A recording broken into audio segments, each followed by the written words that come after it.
আজ বাংলাদেশ সময় রাত ৯টা ২৮ বাংলাদেশ সহ পৃথিবীর বিভিন্ন স্থান থেকে দেখা যাবে চলতি বছরের চন্দ্রগ্রহণ, যা চলবে ৮ সেপ্টেম্বর ভোর পর্যন্ত। এদিন রাতের আকাশে লালচে রূপে ঝলমল করবে ব্লাড মুন, যা সাম্প্রতিক সময়ের অন্যতম দীর্ঘতম গ্রহণ। কিন্তু প্রশ্ন হচ্ছে, চন্দ্রগ্রহণের সময় মুসলমানদের করণীয় কি হতে পারে? সিরাজুল মনিরা বিলাসী জানাচ্ছেন বিস্তারিত। বিজ্ঞানের ভাষায় চন্দ্রগ্রহণ ঘটে তখনই যখন সূর্য ও চাঁদের মাঝখানে পৃথিবী এসে দাঁড়ায় এবং পৃথিবীর ছায়া চাঁদকে ঢেকে ফেলে।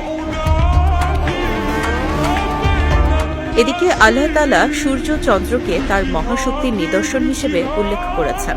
সূরা ইউনূসের ৫ নম্বর আয়াতে উল্লেখ রয়েছে, তিনি সূর্যকে করেছেন দীপ্তিময় আর চাঁদকে করেছেন স্নিগ্ধ আলোয় আলোকিত।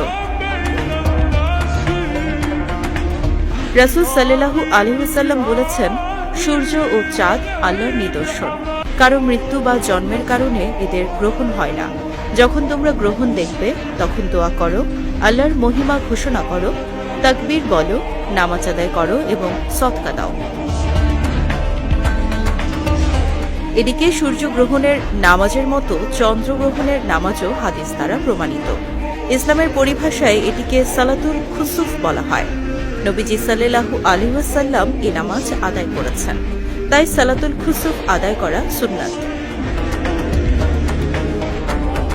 তবে সালাতুল খুসুফ আদায় করার কিছু নিয়ম রয়েছে, যেমন একাকী পড়া উত্তম, মসজিদে জামাতে পড়া সুন্নত নয়।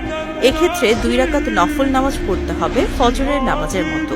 ইচ্ছে করলে ৪ রাকাত বা তারও বেশি পড়া যায়, তবে ২ বা ৪ রাকাত পরপর সালাম দিতে হবে, কিন্তু আজান ও একামতের প্রয়োজন নেই।